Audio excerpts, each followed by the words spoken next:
Hello students, welcome into the another session of CS02 programming in C. Lastly we are discussing about the unit number 4 and we have completed with all the theoretical as well as practical topics related to the array, in which we have discussed about the types of array, that is one dimensional array with theory and practical. It's already available in my previous lectures. Then we go for two-dimensional array, then we go for multi-dimensional array, then we go for array and matrices, then we go for string and array. Now after the completion of all these sections, it's time to go for the second part, that is structure, where first we need to discuss the definition of structure. Then we have to learn that how to initialize the structure in C, how structure use memory allocation, then various topics of C, that is array, pointer and UDF, how it works with the structure we need to discuss.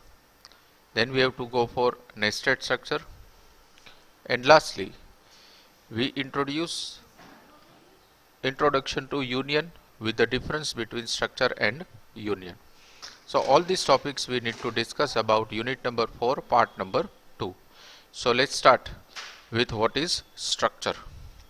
Now structure is something more advanced than array. Before discussing about the definition of structure, I would like to repeat the definition of array. What is array actually? Array means it is a group of elements which contains same name and same type. Again I am repeating the definition of array. Array means it is a group of elements which contains the same name and same type. For example, suppose here I am initializing one dimensional array with size 5. Then in this array, starting with the 0th location, I can store multiple values, but the data type of all these values should remains same. For example, a of 0 is equals to 2, a of 1 is equals to 4, a of 2 is equals to, say for example, 5, a of 3 is equals to 9, and fifth value is a of 4 is equals to 1. So these 5 different values I have stored inside the one dimensional array. As you can see that these are the multiple values. There are separate 5 values, but all that 5 values are of integer type. Here I have not used any character. Even here I have not used any type of fractional value in this array, because it is against the rules and regulation of array. So this will justify the definition of array, that is array is a group of elements which contains same name and same type. This is array. Now after writing the definition of array which we have recently completed, let me write the definition of structure. That means what is structure, how it is differentiated from array. Structure means what? Structure means it is a group of element which contains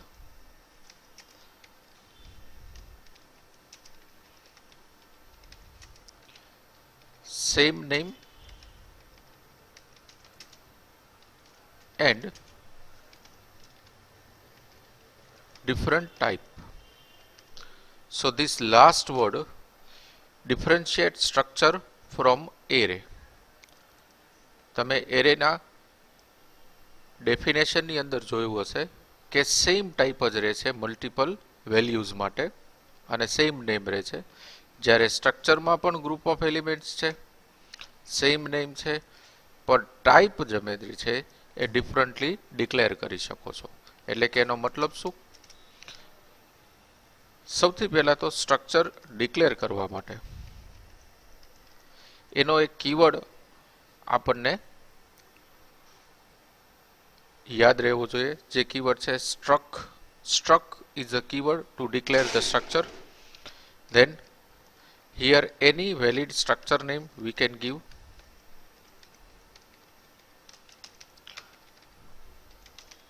Then opening bracket, closing bracket with semicolon. Here I am declaring the first type, that is integer a. Then second type, here I am declaring float b. Third, here I am declaring character c. So under the same name, for example, here I am giving the structure name as a student. It makes a simple example. We'll also write the program for same. Struct student, નામ સ્ટ્રક્ચરનું એક જ રહ્યું student, એની અંદર multiple data types, different ટાઈપ્સની data types આપણે લીધી. This could be only possible into the structure. So this gives the bifurcation between array and structure. હવે આપણે આને પ્રેક્ટિકલી પરફોર્મ કરવાના ટ્રાય કરીએ. So let me open the C, and once the C is open, let's go for new file, hash include stdio.h, hash include console input output.h, void main, opening bracket and the closing bracket. Now the game starts from this particular line of code. Let me save this program as a 3.c, because 2.c we have. First here write down the keyword called struct, then give any valid structure name. Say for example I am giving a test, opening bracket, closing bracket with semicolon. Then here I am declaring integer a and float b. What demonstrates over here? Suppose we want to declare the structure in our program, it should be declared before the void main statement. It is a rule for declaring structure. બે rule અહીંયા નક્કી થાય છે.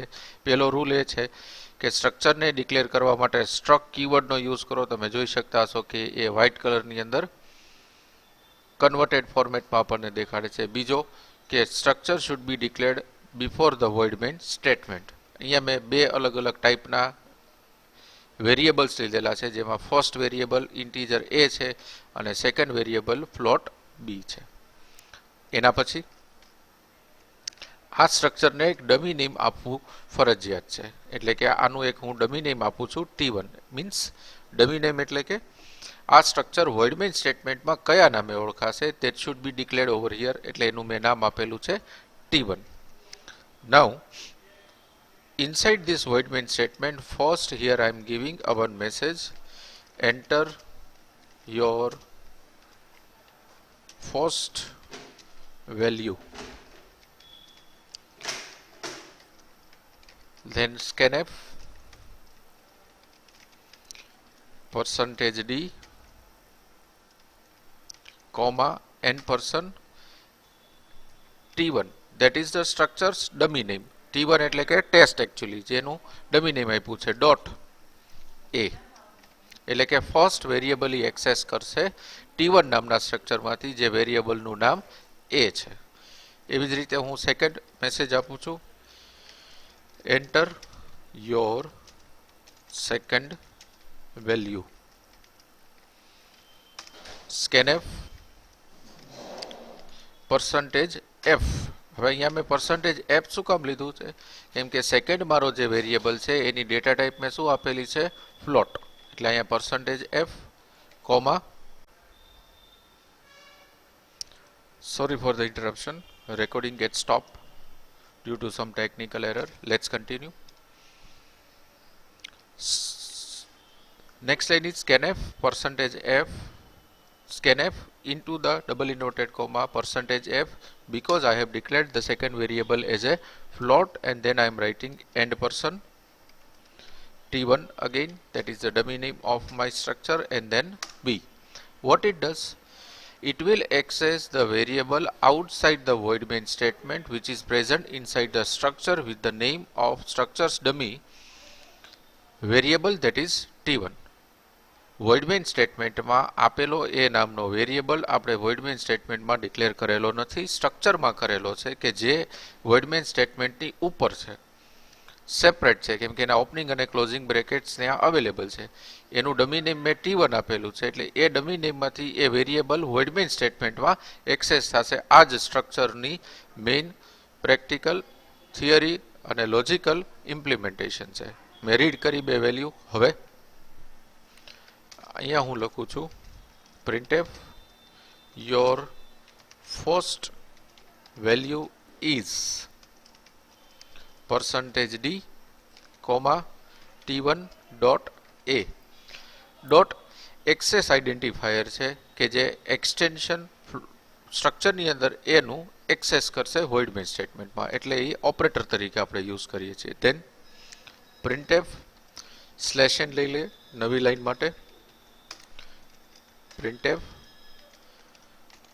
your second value is percentage f, કેમ કે float છે second value, t1 dot b,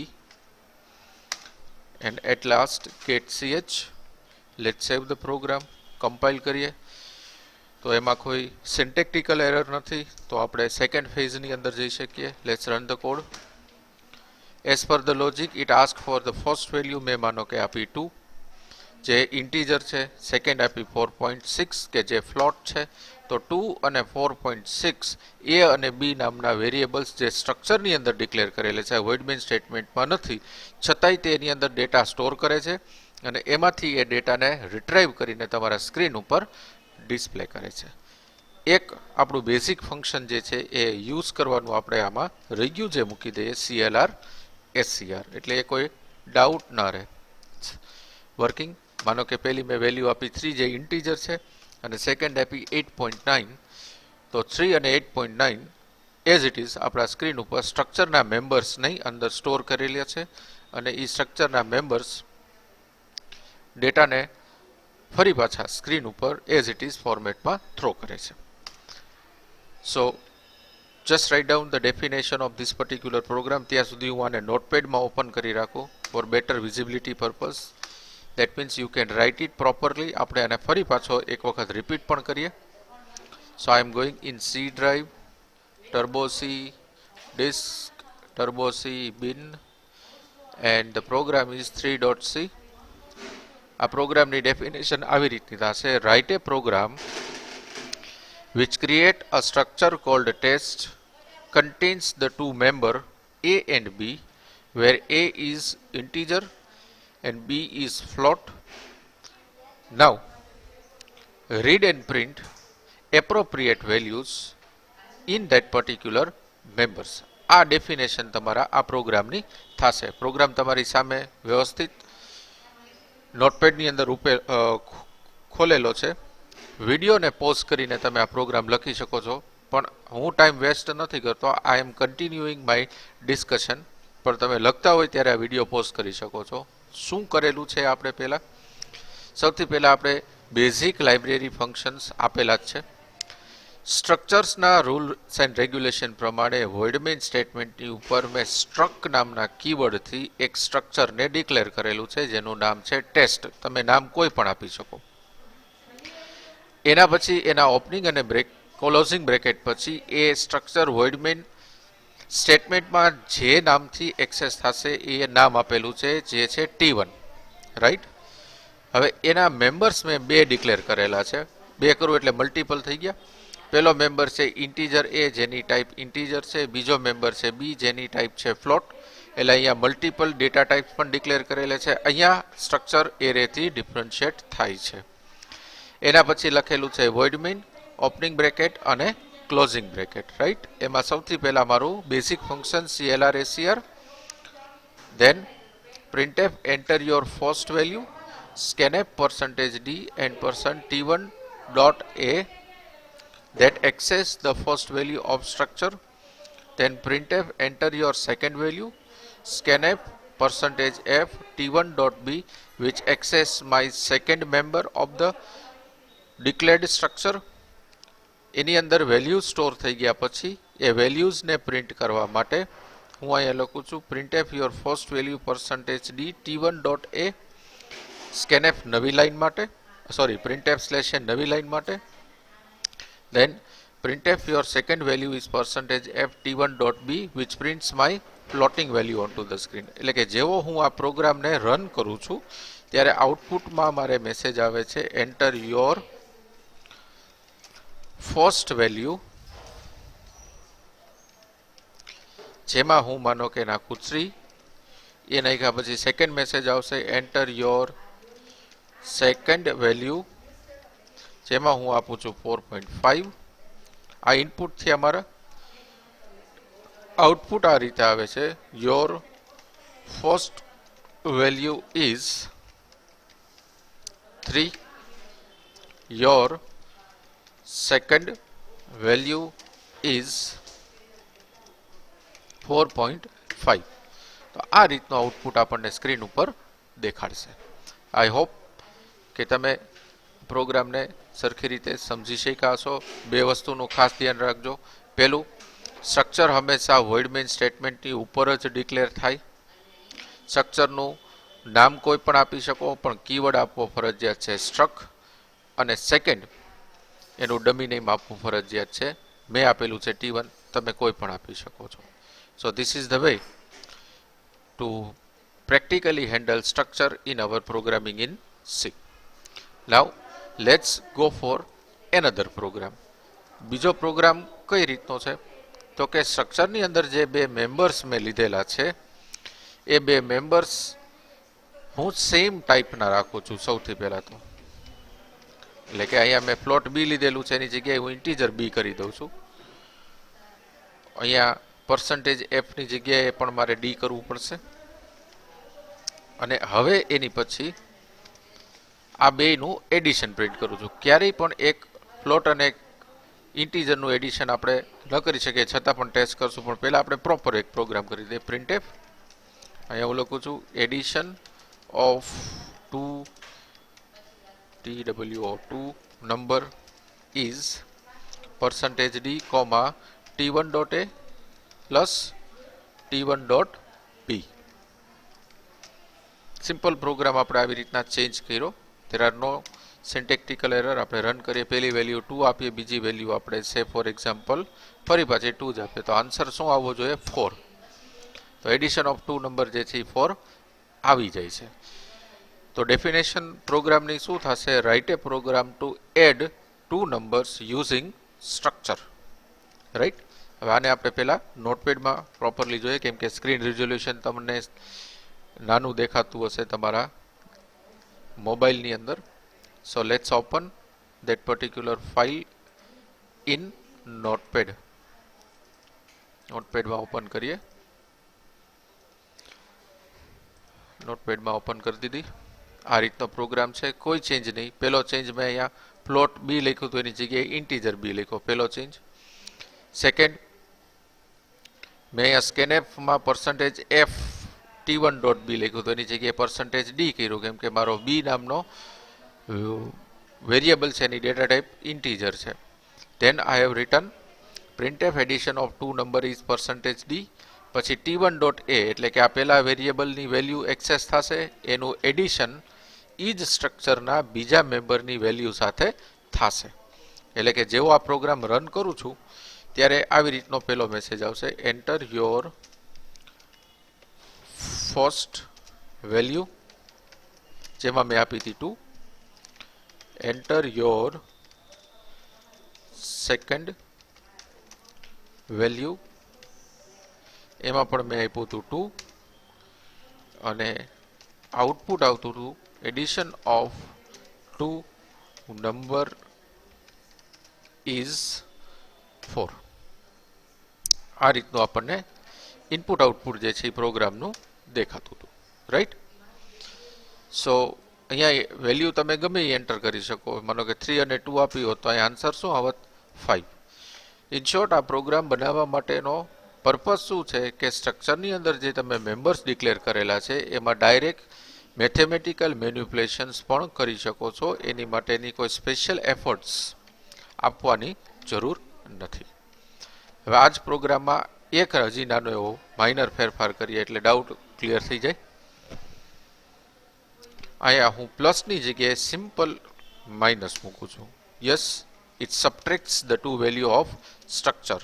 પહેલી value હું આપું છું 4, સેકન્ડ વેલ્યુ હું આપું છું 1, તો આન્સર આવશે 3, રાઈટ. સો સબટ્રેક્શન પણ થઈ શકે છે, which is very natural.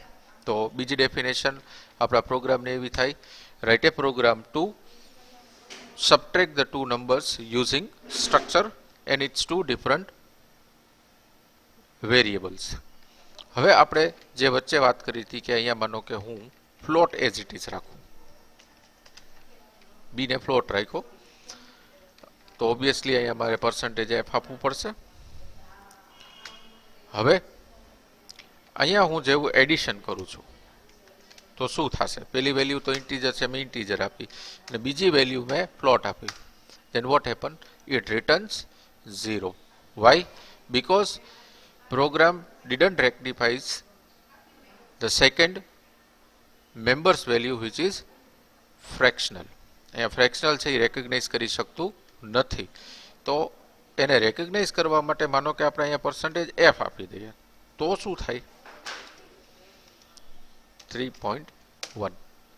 then it works, right. આને આપણે ટાઈપ કન્વર્ઝન કહેશું. એટલે કે 3.1 પ્લસ 2 5.1 તમે સ્ક્રીન ઉપર જોઈ શકો છો. that is because of type conversion that I have done. એટલે કે હાઈએસ્ટ ડેટા ટાઈપ ની જે આઈડેન્ટિફાયર વેલ્યુ છે એ તમારે અહીંયા મેન્શન કરવી પડે, એટલે મેં અહીંયા આપેલી છે percentage F. So I hope all of you have a clear-cut idea about how it works. Let's see this particular program in Notepad.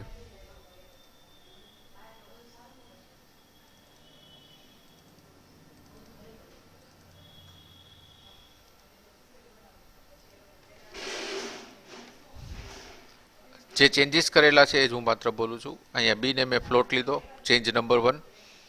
સ્કેનએફમાં બી માટે મેં પર્સન્ટેજ એફ આપ્યો. એના પછી એડિશન ઓફ ટુ નંબર્સને પ્રિન્ટ કરવા માટે હાઈએસ્ટ આઈડેન્ટિફાઈંગ વેલ્યુઝ માટેનું identifier લેવું પડે, એટલે મેં પર્સન્ટેજ એફ લીધો. અને બાકીનો પ્રોગ્રામ એઝ ઇટ ઇઝ જે છે એ મેં રાખ્યો, which returns the exact addition of two numbers with two different data types with two different members but under the single void main statement in a single printf statement. એ આ પ્રોગ્રામની main logical flow છે. So I hope all of you have a very clear cut idea about how the structure works in our programming in C. Just write down this particular program in your journal. In next lecture we'll go for some another program. Thank you very much students for listening me and have a nice day. સ્ટ્રક્ચરનું detail discussion જે છે આપણે next લેક્ચરની અંદર કરશું. Thank you.